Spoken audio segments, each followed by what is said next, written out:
Good morning everyone. ఈరోజు మనం భారత భూమి మరియు భారతదేశంలో ఉండే ప్రజలు గురించి తెలుసుకుందాం. ఈ భూమి ప్రజలు ఏ విధంగా ఉంటాయి. భారతదేశం అనేది ఈ భారతదేశం చరిత్రకు అమ్మమ్మ లాంటిది అనమాట. భారతదేశం ఒక ప్రత్యేక సంస్కృతిని నాగరికతను కలిగి ఉంది. ప్రపంచంలో పురాతన నాగరికతల్లో ఈ భారతదేశం యొక్క నాగరికత ఒకటనమాట. ఈ భారతదేశానికి ఉత్తరాన్ని తీసుకుంటే హిమాలయాలు, ఉత్తరం అంటే ఇది ఉత్తరం, ఇది దక్షిణం, ఇది తూర్పు, ఇది పడమర. ఈ ఉత్తరాన్ని తీసుకుంటే హిమాలయాలు అంటే మంచుతో కప్పబడిన హిమాలయాలు ఉంటాయన్నమాట ఇక్కడ, ఇది మొత్తం. ఇక దక్షిణాన్ని తీసుకుంటే ఉష్ణమండల అడవులు ఇది మొత్తం ఉంటాయన్నమాట. అదేవిధంగా హిందూ మహాసముద్రం, ఇక్కడ హిందూ మహాసముద్రం ఉంటుంది.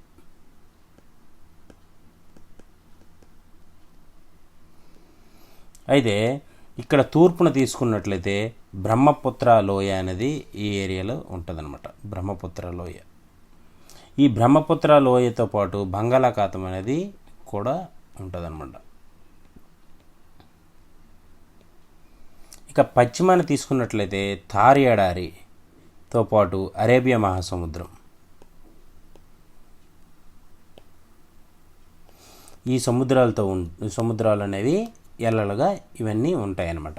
అయితే ఈ భారతదేశం యొక్క విస్తీర్ణం ఎంత ఉంటుందంటే 32,87,263 చదరపు కిలోమీటర్లు అన్నమాట. భారతదేశము ప్రపంచంలోనే 7వ పెద్ద దేశం.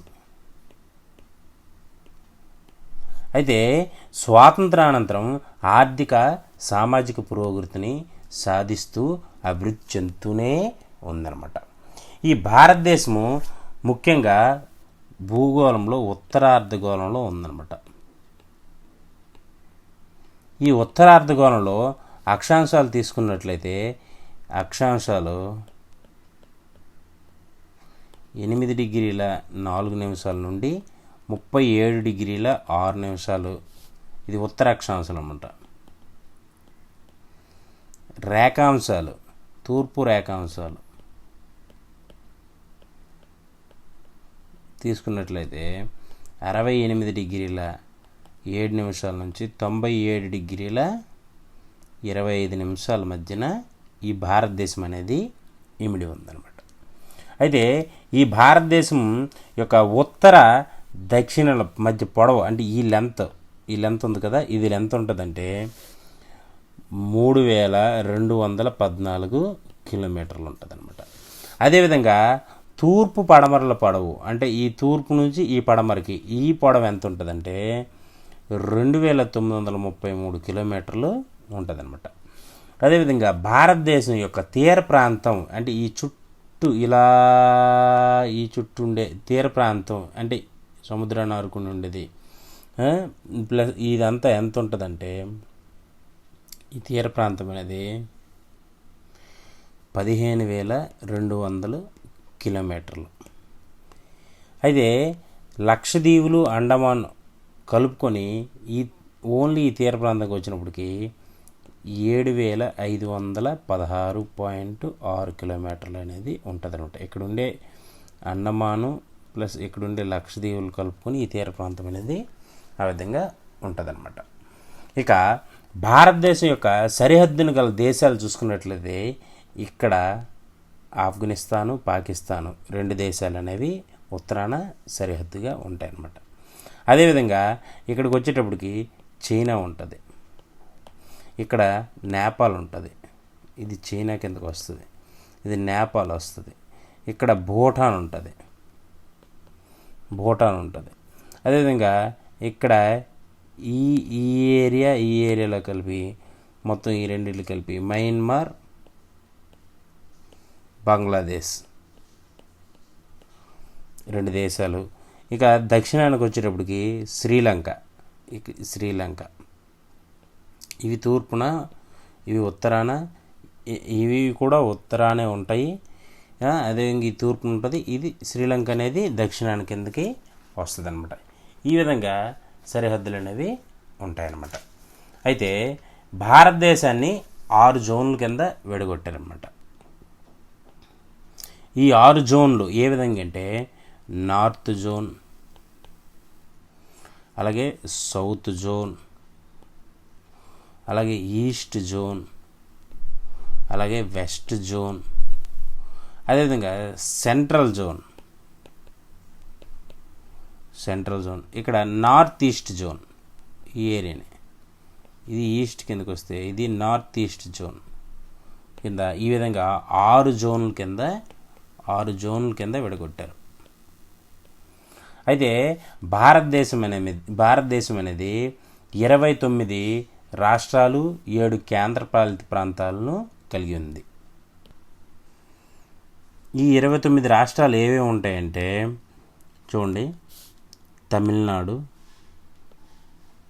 తమిళనాడు, ఆంధ్రప్రదేశ్, తెలంగాణ, ఛత్తీస్గఢ్, ఒరిస్సా, వెస్ట్ బెంగాల్, జార్ఖండ్, బీహార్, ఉత్తరప్రదేశ్, మధ్యప్రదేశ్. ఈ విధంగా ఇవన్నీ 29 రాష్ట్రాలు. అదేవిధంగా ఇక్కడ ఢిల్లీ అనేది కేంద్రపాలిత ప్రాంతం కింద ఉంటుందన్నమాట. ఇక్కడ అండమాన్ నికోబార్ దీవులు అనేవి ఉంటాయి కొన్ని. అదేవిధంగా ఇక్కడ లక్షద్వీపులు అనేవి ఉంటాయి. ఈ విధంగా ఈ భారతదేశం అనేది ఇవి లక్షద్వీపులు, ఇవి అండమాన్ నికోబార్ దీవులు, మిగతావన్నీ ఒక్కొక్కటి రాష్ట్రాలు అనమాట. ఇక్కడ ఢిల్లీ అనేది ఒక కేంద్రపాలిత ప్రాంతం ఉంటుంది. ఇక్కడ ఆంధ్రప్రదేశ్లో యానాం అనేసి, తమిళనాడు దగ్గర పుదుచ్చేరి అనేసి ఇక్కడ కొన్ని కేంద్రపాలిత ప్రాంతాలు ఉంటాయి. ఈ విధంగా 7 కేంద్రపాలిత ప్రాంతాలు 29 రాష్ట్రాలని కలిగి ఉన్నదన్నమాట. అయితే ఈ భారత భూభాగాన్ని 4 రకాల గల ప్రాంతాలుగా విభజించారు. అవి ఏంటి అనేదాన్ని మనం చూసుకున్నట్లయితే ఒకటి మహాపర్వత మండలం, 2 గంగానది మైదానాలు, 3 సింధు పరివాహక ప్రాంతం, సింధు పరివాహక మరియు ఎడారి ప్రాంతం, 4 దక్షిణ ద్వీపకల్పం. ఈ విధంగా 4 రకాల గల ప్రాంతాలుగా భారతదేశాన్ని విడగొట్టారన్నమాట. అయితే ఈ గంగానది మైదానాలు అనేవి హిమాలయాలను ఆనుకుని అలా ఉంటాయి. ఇవి 240 నుంచి 320 కిలోమీటర్ల వెడల్పుని కలిగి ఉంటూ ఈ హిమాలయాలు 2400 పొడుగు ఉంటే ఆ 2400 కిలోమీటర్ల పొడుగును కూడా ఇవి విస్తరించి ఉంటాయన్నమాట. ఇక మనం ఈ హిమాలయాలు అనేవి 3 సమాంతర ఇక్కడుండే హిమాలయాలు 3 సమాంతర శ్రేణులను కలిగి ఉన్నాయన్నమాట. వాటిలో పర్వతాలు అంటే ఎత్తైన పర్వతాలు, లోయలు, అలాగే అదేవిధంగా లోయలు వీటిలో కనిపిస్తాయి అనమాట. ఇక్కడ కాశ్మీర్ కులు వ్యాలీ లోయలు కూడా ఇక్కడే ఉన్నాయన్నమాట. ఇవి 2400 కిలోమీటర్ల దూరం అనేది ఈ హిమాలయాల పొడవు విస్తరించి ఉన్నాయన్నమాట. ఇక గంగా నది మైదానాల్లో ఇండస్, గంగా, బ్రహ్మపుత్ర నదులు కూడా ఉన్నాయన్నమాట. ఇక్కడ ఈ గంగా నది మైదానంలోకి వచ్చేటప్పటికి ఇండస్, గంగా, బ్రహ్మపుత్ర నదులు అనేవి ఉన్నాయన్నమాట. అయితే ఈ ఎడారి ప్రాంతాన్ని, ఇది ఏదైతే ఉందో ఇక్కడ మనం ఇది ఉన్నదో ఈ ఎడారి ప్రాంతాన్ని, ఇది ఎక్కడ ఉంటుంది, ఈ ఏరియాలో ఉంటుంది. ఈ ఎడారి ప్రాంతాన్ని 2 భాగాలు విభజించవచ్చు. పెద్ద ఎడారి, చిన్న ఎడారి.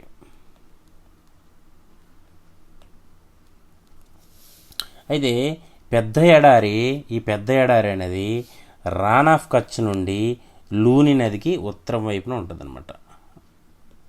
రానా ఆఫ్ కచ్ నుండి లూని నదికి ఉత్తరం వైపు వరకు కూడా విస్తరించి ఉంటుందన్నమాట.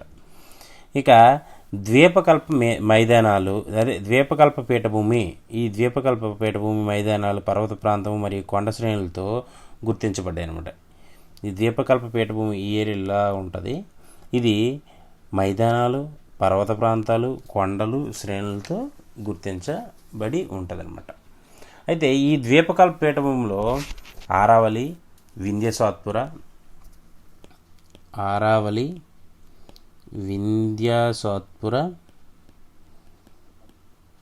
అజంతా అనేవి ముఖ్యమైనవి అనమాట. ఈ ద్వీపకల్ప పీఠభూమికి ఒకవైపు తూర్పు కనుమలు, ఇవి తూర్పు కనుమలు ఉన్నట్లయితే మరోవైపు పశ్చిమ కనుమలు ఇలా ఉంటాయి అనమాట. ఈ ఇక్కడుండే పీఠభూమికి తూర్పు కనుమలు ఉన్నట్లయితే ఇక్కడ పశ్చిమ కనుమలు అనేవి ఉంటాయి అన్నమాట. అయితే పశ్చిమ కనుమలు అరేబియా మహాసముద్రం, ఈ పశ్చిమ కనుమలకి అరేబియా మహాసముద్రానికి మధ్యన ఇరుకైన తీర ప్రాంతం, ఇలా ఈ తీర ప్రాంతం అనేది ఉంటుందన్నమాట.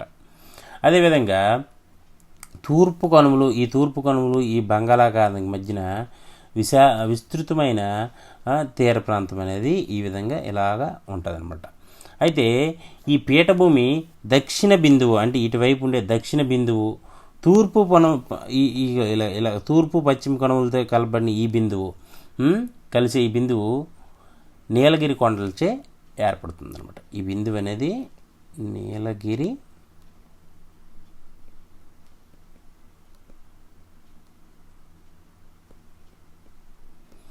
హిమాలయ పర్వతాలు ఉత్తరాల నుండి తూర్పునకు గల నాగాల, అంటే ఈ ఉత్తరం నుండి ఇలా వెళ్తే తూర్పు వస్తుంది అనమాట. తూర్పునకు గల నాగాలూసై పర్వతం వరకు కూడా విస్తరించి అనమాట. ఈ నాగాలూసై పర్వతం వరకు. ఇక ఈ గంగా మైదానాల విషయంకి వచ్చినప్పటికీ ఈ దక్షిణ ద్వీపకల్పం నుండి ఉత్తరాన హిమాలయాలకు వేరు చేయబడింది. ఈ గంగా మైదానాలు ఇలా ఉంటాయి అనమాట. ఈ దక్షిణ ద్వీపకల్పంకి, ఇది దక్షిణ ద్వీపకల్పం అంటారు కదా, ద్వీపకల్ప పీఠభూమి, ఇది హిమాలయాలని వేరు చేసేగా ఈ ఇండో గంగా మైదానాలు అనేవి ఉంటాయి అనమాట. వేరు చేయి ఒక గొప్ప అలూవియల్ కరపత్రం లాంటివి అనమాట. ఇవి ఎలాంటివంటే అలూవియల్ కరపత్రం లాంటివి. ద్వీపకల్ప ప్రాంతంలో సాపేక్ష స్థిరత్వం ఉన్నప్పటికీ అప్పుడప్పుడు భూకంపాలు అనేవి వచ్చే అవకాశాలు అనేవి ఇక్కడ ఉంటుందన్నమాట. ఇక భారతదేశం యొక్క నదీ వ్యవస్థ తీసుకున్నట్లయితే 4 రకాల, భారతదేశంలో ఉండే నదులను 4 రకాలుగా విభజించారు. అవి ఏంటంటే హిమాలయ నదులు,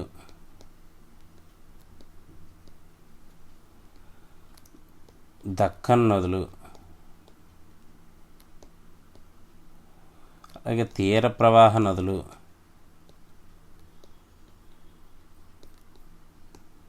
అదేవిధంగా లోతట్టు ప్రాంతాల్లో పారుదల చేసే బేసిన్లు ఉండే నదులు అన్నమాట. అంటే పశ్చిమ రాజస్థాను,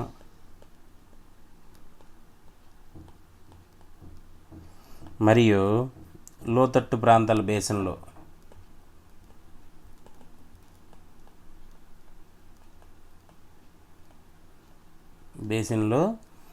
ఉండే ప్రవాహాలు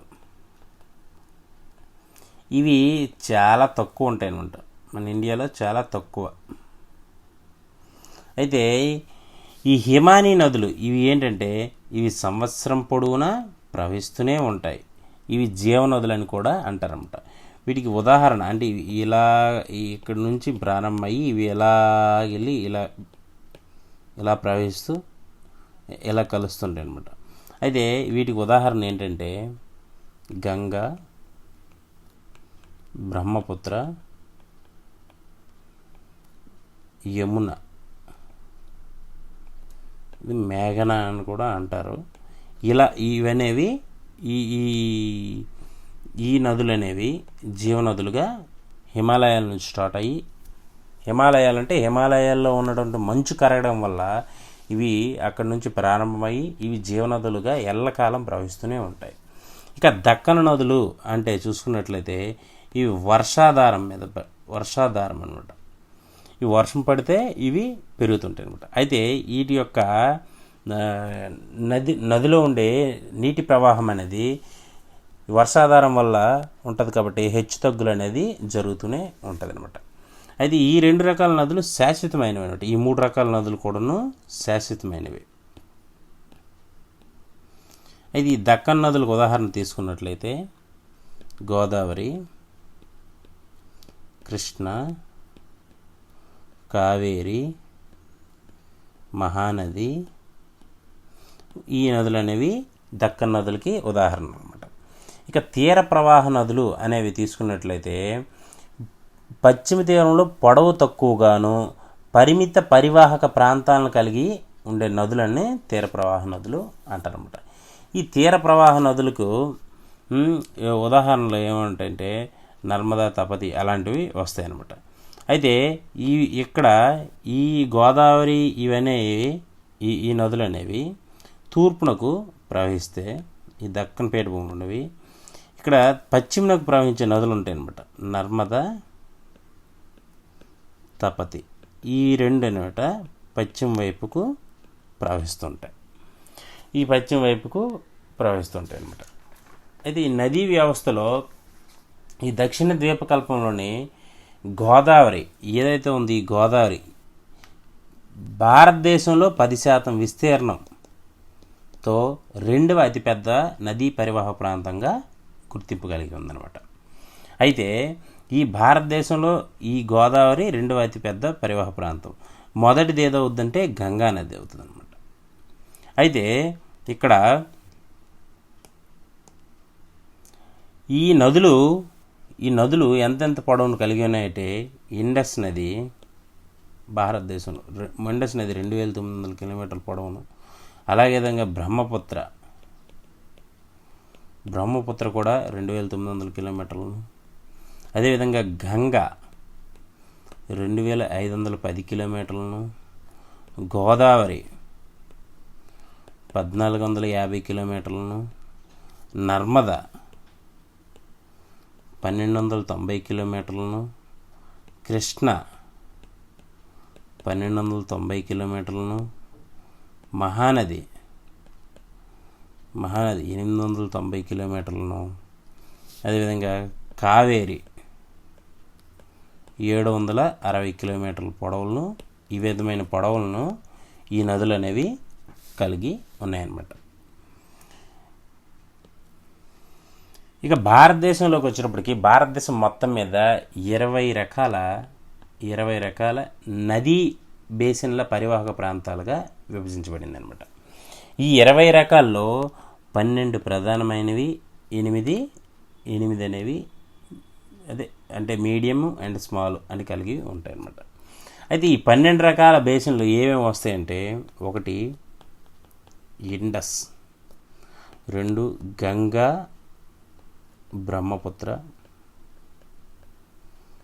మేఘన పరివాహకు, అది మేఘన అదే యమున అంటారు పరివాహక ప్రాంతము, గోదావరి పరివాహక ప్రాంతము, కృష్ణ పరివాహక ప్రాంతము, కావేరి పరివాహక ప్రాంతము, మహానది పరివాహక ప్రాంతము, పెన్నా పరివాహక ప్రాంతము, అదేవిధంగా బ్రహ్మిణి పరివాహక బ్రహ్మిణి బైతారాణి పరివాహక ప్రాంతము, సబర్మతి పరివాహక ప్రాంతము, మహి పరివాహక ప్రాంతము. 12వ వచ్చినప్పటికి 11వది నర్మదా పరివాహక ప్రాంతము, 12వది తపతి. ఈ విధమైన పరివాహక ప్రాంతాలు 12 ప్రధాన పరివాహక ప్రాంతాలను భారతదేశం కలిగి ఉంది. అయితే ఈ ప్రధాన పరివాహక ప్రాంతాలు అంటే ఏంటంటే 20,000 చదరపు కిలోమీటర్లు 20,000 చదరపు కిలోమీటర్లు నదీ పరివాహక ప్రాంతం కంటే ఎక్కువ కలిగి ఉంటే దాన్ని ప్రధాన పరివాహక ప్రాంతం కిందకి వస్తుంది అనమాట. అదే 2,000 నుంచి 20,000 ఉంటే అవి 2,000 నుంచి 20,000 ఉంటే అవి మీడియం పరివాహక ప్రాంతాల కింద, అంతే మధ్య తరహా. అదే 2,000 కంటే తక్కువ ఉంటే చిన్న నదుల పరివాహక ప్రాంతాల కింద వస్తాయి అన్నమాట. అయితే ఈ ఇవి ఇవి ఎక్కడ ఉంటాయంటే ఈ చిన్నవి మీడియము అండ్ చిన్న 8 ఏంటంటే సుబర్ణ, రేఖ, బైతరణి మధ్య పరివాహక ప్రాంతము. అదేవిధంగా తూర్పు వైపుకి ఉన్న మహానది, పెన్నార్ మధ్యలో గల పరివాహక ప్రాంతము. అదేవిధంగా మళ్ళీ తూర్పులో ఉన్న పెన్నార్, కన్యాకుమారి మధ్య, అంటే ఈ తూర్పు వైపు ప్రవహిస్తున్న నదులు అనమాట. ఈ తూర్పులో అంటే తూర్పు వైపు ప్రవహిస్తున్న నదుల్లో పెన్నార్, కన్యాకుమారి మధ్య పరివాహక ప్రాంతము. అదేవిధంగా ఇన్లాండ్ డ్రైనేజ్ ఇన్ రాజస్థాన్ ఎడారిలో ఉండే పరివాహక ప్రాంతము. అదేవిధంగా పశ్చిమకు ప్రవహించేవి నదులకు వచ్చినప్పటికి కూచ్, సౌరాష్ట్ర మధ్య ఉండే పరివాహక ప్రాంతము. తఫీ, కన్యాకుమారి మధ్య పరివాహక ప్రాంతము. తాద్రి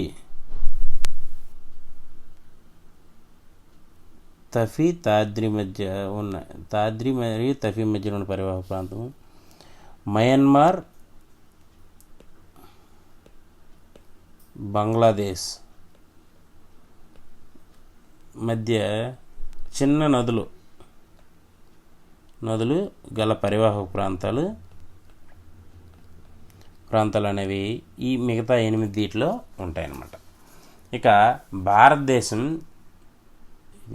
ఇది 6, ఇది 5, 6, 7, 8 సరిపోయింది కదా. ఇంకా భారతదేశం యొక్క శీతోష్ణ స్థితి రకాలు మనం తెలుసుకుందాం. భారతదేశం శీతోష్ణ స్థితి ఏ విధంగా ఉంటుంది అనేది.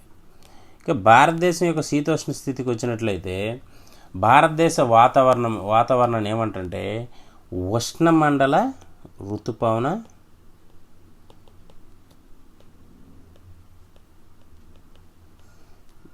వాతావరణం కింద ఈ రకం కింద వస్తుంది అనమాట. అయితే భారతదేశ వాతావరణ శాఖ అధికారికంగా ఈ ఋతువులని 4 రకాలుగా విభజించింది అనమాట. ఏంటి? భారతదేశ వాతావరణ శాఖ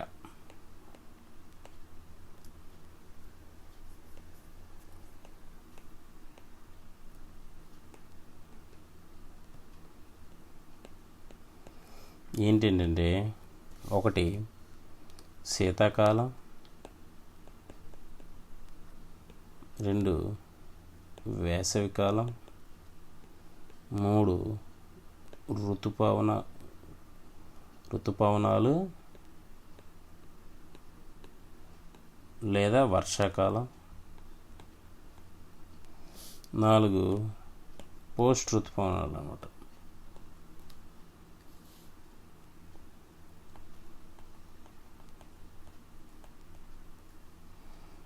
ఈ విధంగా 4 రకాలుగా విభజించింది అనమాట. అయితే సాంప్రదాయపరంగా వచ్చినప్పటికీ భారతదేశం యొక్క ఋతువులు అనేవి 6 రకాలుగా విభజించవచ్చు అనమాట. ఏంటంటే వసంత ఋతువు,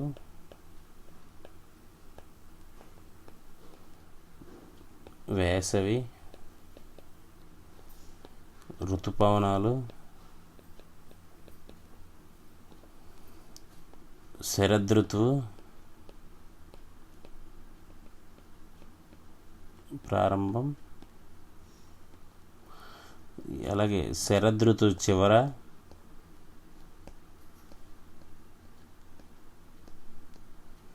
అదేవిధంగా శీతాకాలం. భారతదేశం యొక్క సాంప్రదాయపరంగా వచ్చినట్లయితే ఈ విధంగా 6 రకాలుగా భారతదేశ శీతోష్ణ స్థితిని విభజించవచ్చు అనమాట. అయితే భారతదేశ వాతావరణం 2 కాలానుగుణాలకి బాగా ప్రభావితం అవుతుందన్నమాట. ఏంటంటే ఈశాన్య ఋతుపవనాలు,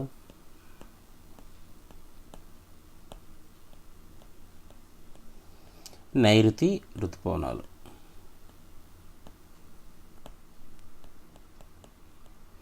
ఈ నైరుతి ఋతుపవనాల కాలంలో భారతదేశంలో ఎక్కువ వర్షం పడే అవకాశం అనేది ఉందన్నమాట. అంటే ఎక్కువ వర్షాలు భారతదేశంలో ఈ నైరుతి ఋతుపవన కాలంలో మాత్రమే పడతాయి అన్నమాట.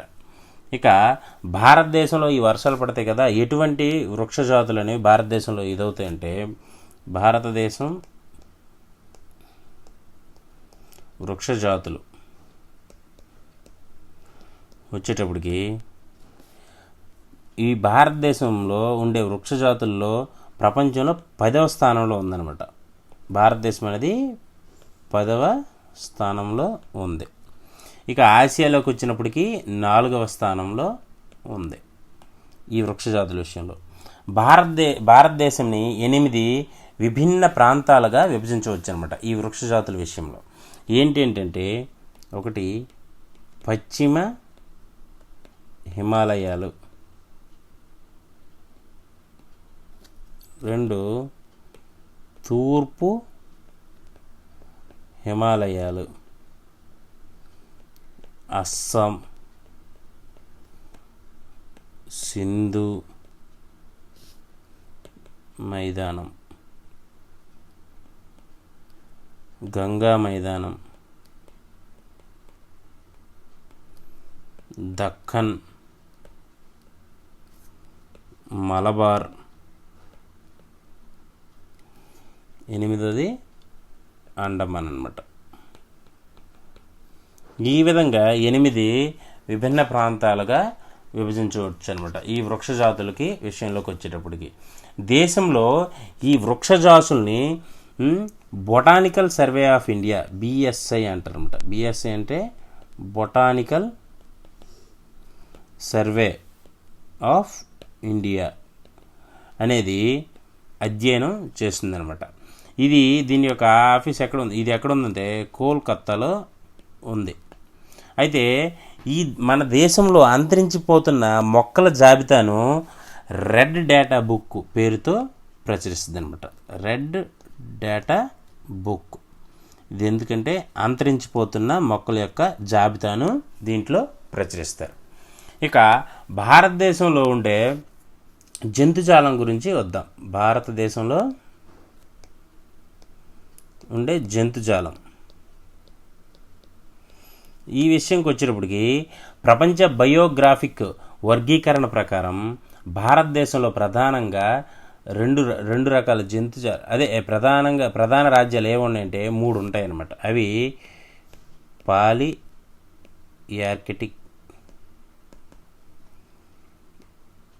Indo myelin బయోమ్లు. ఈ విధంగా ప్రధానంగా 3 రకాలు జంతుజాలాలు అనేవి ఉంటాయన్నమాట. అయితే wild life institute of India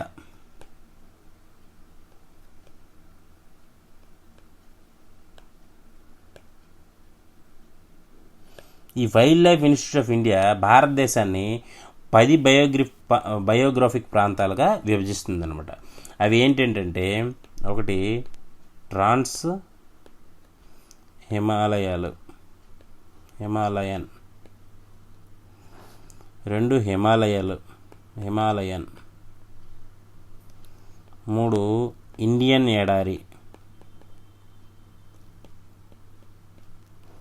4 semi arid, 5 పశ్చిమ కనుమలు, 6 దక్కన్ ద్వీపకల్పం, 7 గంగా మైదానం, 8 ఈశాన్య భారతదేశం, 9 ద్వీపాలు, 10 తీరాలు. ఈ విధంగా 10 రకాల బయోగ్రాఫిక్ ప్రాంతాల కింద wild life institute of India అనేది భారతదేశాన్ని విభజిస్తుంది అనమాట. అయితే ప్రపంచం మొత్తం భూ ఉపరితలం మీద ఉండే జీవులు ఏంటంటే ఈ జంతుజాలం 2% మాత్రమే ఉంటుందన్నమాట, భూ ఉపరితలం మీద ఉండేవాళ్ళు. అయితే ఈ ప్రపంచంలో కలిగి ఉన్న జంతు జాతుల్లో 7.5% జంతువులు ఓన్లీ ఈ మన భారతదేశంలోనే ఉన్నాయన్నమాట. ఇక భారతదేశం యొక్క జనాభా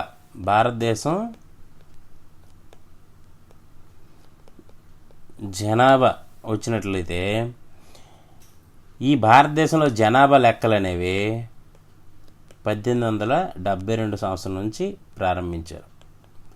అప్పటి నుంచి 2011 సంవత్సరం వరకు జరిగాయి అన్నమాట. అంటే ప్రతి 10 సంవత్సరాలకు ఒకసారి లెక్కలేస్తారు. ఈ 2011 సంవత్సరంలో జరిగిన లెక్కలు 15వ సారి లెక్క పెట్టడం అనమాట. ఇది 15వ సారి జరిగిన జనాభా లెక్కలు. అయితే 20వ శతాబ్దంలో 238.4 మిలియన్ల జనాభా ఉండగా 2011 నాటికి ఈ 2011 సంవత్సరం వచ్చేటప్పటికి 1210.9 మిలియన్ల జనాభాకి చేరుకుందనమాట. అయితే ఈ జనాభా అనేది 1901 సంవత్సరం నుండి ఇప్పటి వరకు పెరుగుదల అనేది స్థిరంగా ఉన్నదనమాట. ఒక్క 1900 ఇప్పటి వరకు పెరుగుదల స్థిరంగా ఉన్నది. ఒక 1911 నుంచి 21 మధ్యలో మాత్రమే ఈ స్థిరంగా ఉండేది. ఇది మొత్తం పెరుగుదలనే ఉన్నదనమాట. ఈ ఒక్క పెరుగుదల స్థిరంగా ఉండే సమయం ఏంటంటే 1911 నుంచి 1921 వరకు మాత్రమే. అనంతరం 1901 నుంచి 2011 వరకు ప్రతి జనాభా లెక్కల్లో కూడా జనాభా పెరుగుతూనే వచ్చిందనమాట. ఇక జనసాంద్రత విషయంకి వచ్చినప్పటికైతే 2011 లెక్కల ప్రకారం 382 స్క్వేర్ కిలోమీటర్ అంటే 382 మంది చదరపు కిలోమీటర్కి ఉంటారని భారతదేశ జనసాంద్రత తెలియజేస్తుంది అనమాట, జనసాంద్రత లెక్కలు. అయితే గతంలో కంటే ఇది 17.72% పెరిగింది జనసాంద్రత. అయితే ఈ జనసాంద్రత ఎక్కువగా ఉన్న రాష్ట్రం ఏంటంటే బీహార్. ఇక్కడ ఒక చదరపు కిలోమీటర్కి 1006 మంది 1106 మంది ఉంటారు. అదేవిధంగా దాని తర్వాత వెస్ట్ బెంగాల్లో ఒక చదరపు కిలోమీటర్కి 1028 మంది ఉంటారన్నమాట. అలాగే కేరళలో ఒక చదరపు కిలోమీటర్లకి 860 మంది ఉంటారు. ఈ విధమైన జనసాంద్రతని కలిగి ఉందన్నమాట. ఇక భారతదేశంలో స్త్రీ పురుష నిష్పత్తి, దీన్నే లింగ నిష్పత్తి అని కూడా అంటారన్నమాట. అంటే ఈ లింగ నిష్పత్తిని ప్రతి 1000 మంది పురుషులకి ఎంతమంది స్త్రీలు ఉన్నారనే దాన్ని లెక్కిస్తారన్నమాట. అయితే 20వ శతాబ్దంలో 1000 మంది పురుషులకి 972 మంది స్త్రీలు ఉండేవారు. అనంతరం అంటే ఈ స్త్రీ పురుష నిష్పత్తి అనేది 1941 నుంచి కూడా క్షీణిస్తూనే వస్తుందన్నమాట.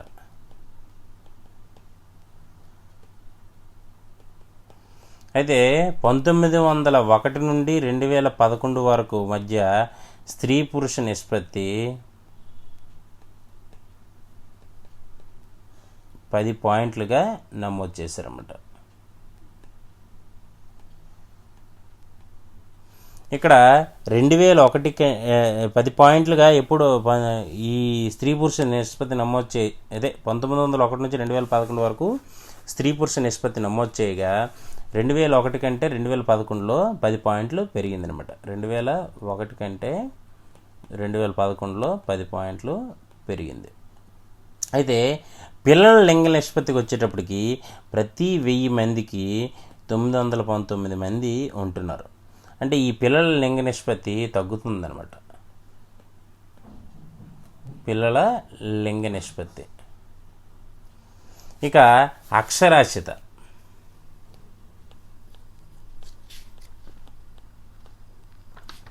ఈ అక్షరాస్యత విషయంకి వచ్చినప్పటికీ అక్షరాస్యులు అని ఎవరిని అంటారు అంటే ఏదైనా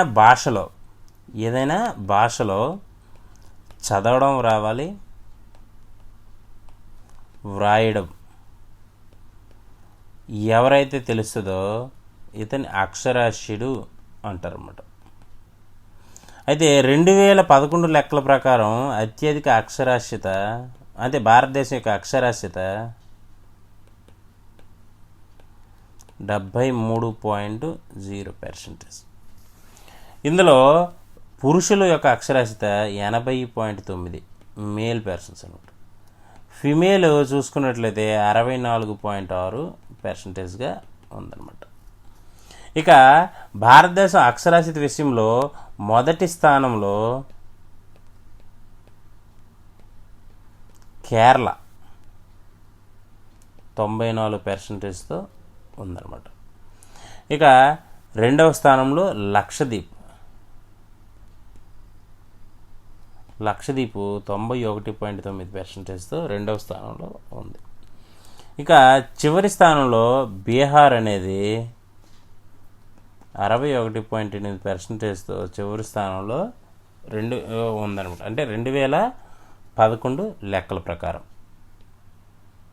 భారతదేశం ఈ విధమైన భౌగోళిక మరియు జనాభా లెక్కలను కలిగి ఉందన్నమాట. ఈ జనాభా యొక్క అక్షరాస్యత మరియు వాళ్ళ యొక్క స్త్రీ పురుష నిష్పత్తి సాంద్రత ఈ విధమైన లెక్కలను అనమాట కలిగి ఉంది.